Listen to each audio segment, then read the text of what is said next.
নমস্কার, আমি পরমব্রত চট্টোপাধ্যায়। আগামীকাল অর্থাৎ 26শে এপ্রিল আমি মধ্যমগ্রামে আসছি বিকেলবেলা রথীন ঘোষের আমন্ত্রণে। দেখা হচ্ছে সকলের সঙ্গে। আমি ওই সময়টাতে আমার সদ্যজাত সন্তানের মুখের দিকে তাকিয়ে দাঁতের দাঁত চেপে ওই জিনিসটা করেছিলাম। আমার কোনো উপায় ছিল না, তাই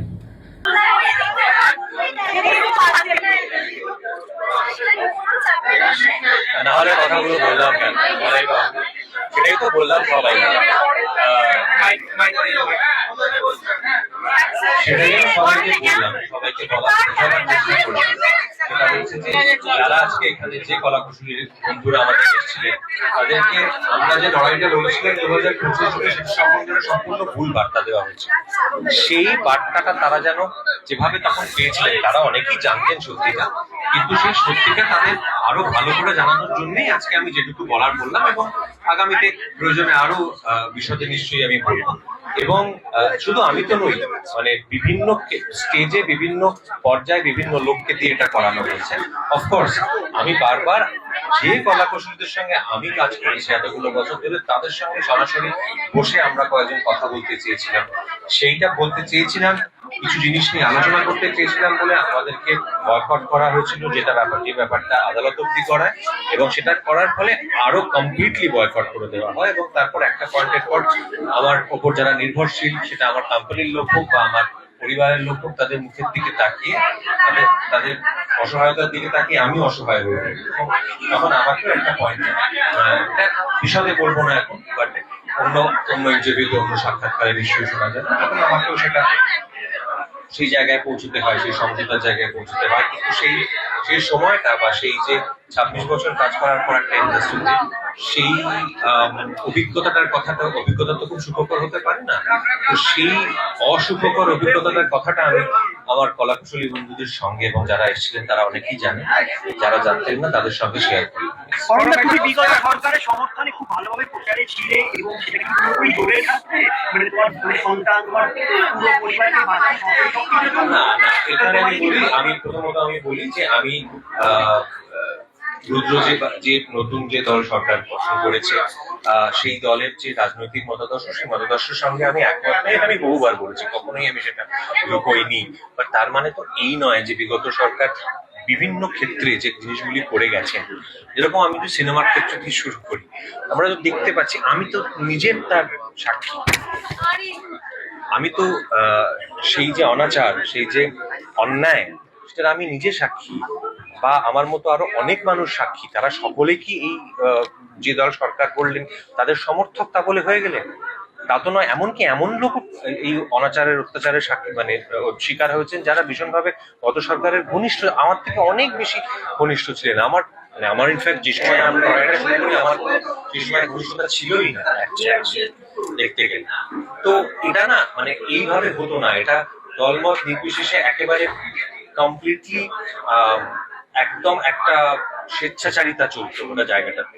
সেই স্বেচ্ছাচারিতাটা মাঝে মাঝে ইনফ্যাক্ট রাজনৈতিক নেতৃত্বকেও ছাপিয়ে যেত। তো ওই জন্যই আমাদের দরকার। কিন্তু হ্যাঁ, জোরের জায়গাটা রাজনীতি ছিল, সে ব্যাপারে কোনো সন্দেহ নেই। তো সেই জন্যই আমি বারবার যেটার উপর স্ট্রেস দেওয়ার চেষ্টা করছি, সেটা হচ্ছে এখন সিনেমা ইন্ডাস্ট্রিটা তাদের হাতে থাকুক। সিনেমাটা যাদের রুজি রুটি, তিনি যদি রাজনীতি করেন বা তার যদি রাজনৈতিক রং থাকে, বা তাদের আলাদা আলাদা রাজনৈতিক রং থাকতে পারে, বা তাদের প্রাথমিক পরিচয়টা হওয়া দরকার তারা সিনেমা কর্মী, তারা সিনেমা শিল্পী, তারা সিনেমা শিল্পের সঙ্গে যুক্ত। এইটা খুব ইম্পর্টেন্ট। না হলে এই জগৎটাকে হ্যান্ডেল করতে করা তাদের পক্ষে বা বোঝা তাদের পক্ষে সম্ভব না। সেক্ষেত্রে আবার সেই স্বৈরাচারের জায়গায় ব্যাপারটা যাবে। সেই জন্যই আমার আজকে ভীষণভাবে এই পয়েন্টটা বারবার করে আমি মেনশন করার চেষ্টা করছি। তার মানে পরম এই বিষয়টা ক্লিয়ার যে তাদের পরিচয় হওয়া উচিত যে শিল্পী, রং, দল, মত নির্বিশেষে ভিন্ন থাকতেই পারে। তোমার অনেকে সেটা আমরা বললাম, যে যেটা সুজিত রায়ও বললেন, আমিও বললাম, আমি আগেও বলেছি, অন্য সাক্ষাৎকারেও বলেছি, যে বিরুদ্ধ মতে জায়গা দিতে হবে। সেটা রাজনৈতিক পরিসরেও দেওয়াটা প্রয়োজন। অ্যাট দ্য সেম টাইম এই যে ফেডারেশন বা ইত্যাদি সংগঠনগুলোর আভ্যন্তরীণ যে নিয়ম কানুন, কিভাবে কাজ করবে, যে কর্মপদ্ধতি, সেই ব্যাপারেও মতানৈক্য হতে পারে। সেই বিরুদ্ধ মতের জায়গাটা রাখতে হবে। কিন্তু যারা আলোচনা করবেন, যারা সিদ্ধান্ত নেবেন, ফাইনালি তারা যখন সকলে সিনেমা কর্মী হন, তাদের রাজনৈতিক পরিচয়ের ঊর্ধ্বে ওঠে শিল্পী। ফোরামটা একটা কথা বলছে, ভাই এটা কে ভীষণ মজা করে থাকছে টেলিভিশনে আসলে বাংলাদেশে বিশ্ব অগ্রণী দিবস সেই কথা বলছে। এবং সেক্ষেত্রে স্বস্তিকা দিচ্ছে রিপ্লাই সেটাও ক্লারিফাই করেছে বিবেক ভূষণ। আমরা সকলেই জানি উনি এটা নিয়ে কি বলবে, মানে এটা এখনো চলা এখনো এটা নিয়ে আমরা আজকে এই ফেডারেশন নিয়ে আলোচনাতে হঠাৎ করে এটা নিয়ে আমরা আলোচনা করছি কেন? মানে উনি কি, আমি তো সত্যি মাননীয় বিধায়ক কি বিধায়িকা কি বলেছেন আমি জানি না, যে আমার মনে হয় এটা অন্য কোনো সাক্ষাৎকারের জন্য তোলা থাক। আজকে আমরা সিনেমা জগতের কর্মপদ্ধতি নিয়ে আলোচনা করি। আমি ওই সময়টাতে আমার সদ্যজাত সন্তানের মুখের দিকে তাকিয়ে দাঁতের দাঁত চেপে ওই জিনিসটা করেছিলাম। আমার কোনো উপায় ছিল না তাই। নজরদারি থাকবে সরকারে ঠিক তেমনই, যাতে প্রাণ ভরে নিঃশ্বাস নিয়ে কাজ করতে পারে যোগ্যতা অনুযায়ী মানুষ ভয় ভীতিহীন ভাবে, সেটা এনশিওর করার দায়িত্ব এই সরকার প্রথম থেকে স্পষ্ট করে দিয়েছে।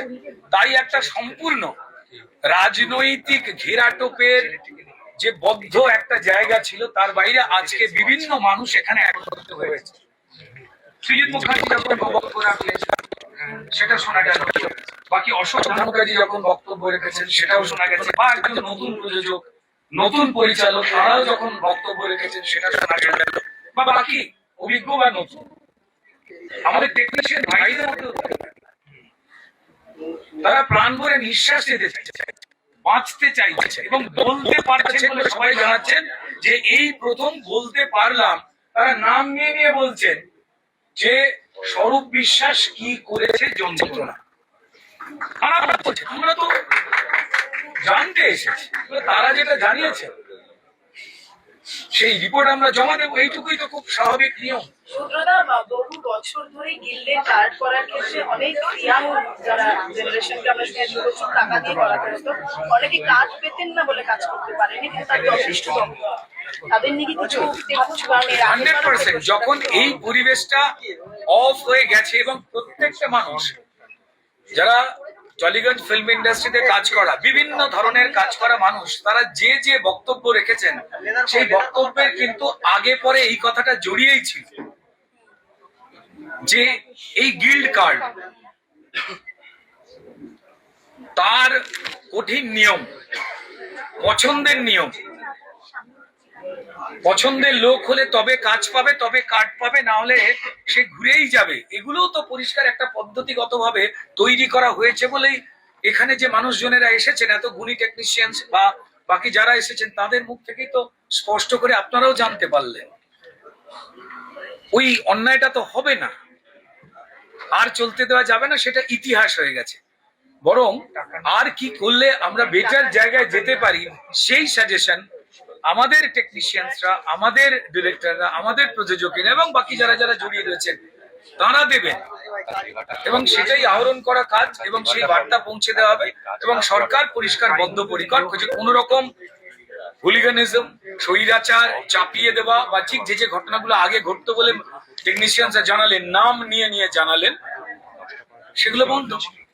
এবং টাকা নেওয়া হয়েছে, অনেক টাকা নিয়ে কার্ডও পাই, প্রচুর টাকা দিতে কার্ড নিয়ে টাকা নিয়ে কার্ড দেওয়ার খেলা হয়েছে, কাজ পাননি বেছে বেছে, একে কাজ দাও, ওকে দিও না, ওকে আটকে দাও, সবকটাই কিন্তু ওই অবরোধ করে দাও স্বৈরাচারকেই প্রমোট করে। বিভিন্ন কি রুচি ফুচি কিসব ক্লাব শুনলাম যে সেখানে ডেকে নাকি মিটিং করানো হতো, এটা কোন রুচির কি পরিচয় আমি জানি না, এবং থ্রেট করাও হতো বলে লোকজন বলছে। আবার বলছি যে ভয় আউট, ভরসা ইন। তোমরা চারজন থাকবে নাকি কেউ একজন? না, ফর্ম হয়নি একদম, বিষয় একদম এরকম নয়। কিভাবে এগোবে এই পরিবেশটাকে সহজ আর স্বাচ্ছন্দ্যপূর্ণ করতে যোগ্য মানুষেরা কাজ করবেন সেটা করতে, সেই নির্ণয়টা ডেফিনেটলি সরকার নেবে। আমাদের যে চারজন, আমি হই, পাপিয়াদি হই, রূপাদি হন বা হিরণ হন, আমাদের চারজনের ওপরে একটা পরিষ্কারই কথা বলবার, যে মানুষ কথা বলতে চাইছেন যেটা আগে বলতে পারতেন না, আজকে প্রত্যেকে যেটা বললেন যে আমরা প্রাণ ভরে নিঃশ্বাস নিয়ে এই যে কথাগুলো বলতে পারছি, এটাই আমাদের একটা বাড়তি ভালো লাগে। এই পরিবেশটা টলিউড থেকে চলে গেছিল, সেটা যেই হোক আমাদের এই যে কথাটা বলছেন, এই কথাটা আমাদের কাজই হচ্ছে সঠিক জায়গাতে পৌঁছে দেওয়া, তথ্য সংস্কৃতি মন্ত্রকে পৌঁছে দেওয়া, এবং রেসপেক্টেড আমাদের মুখ্যমন্ত্রী সম্মানীয় শুভেন্দু অধিকারীর কাছেও সেটা যাওয়া, এবং সংশ্লিষ্ট দপ্তরের যারা আধিকারিকেরা রয়েছেন তারাও নিরপেক্ষতার সঙ্গে এটাকে অ্যানালিসিস করে এই যন্ত্রণা মুক্তির কাজে তারা অত্যন্ত সতর্কভাবে মানে জাগ্রত হয়ে রয়েছেন। মানে সেটা কোথাও পাপিয়াদি মিটিং করুন, রূপাদি কোথাও মিটিং করুন, বা হিরণের সঙ্গে আরো কয়েকজন বসুন, বা আমার সঙ্গে কেউ কথা বলুন, আমাদের কাজটাই হচ্ছে নির্যাসটা সঠিকভাবে তা জানাচ্ছেন আপনারা পৌঁছে দেওয়া, এবং তার দ্রুত ফলাফল ডেফিনেটলি আপনারা দেখতে পাবেন। এটা তো অবশ্যই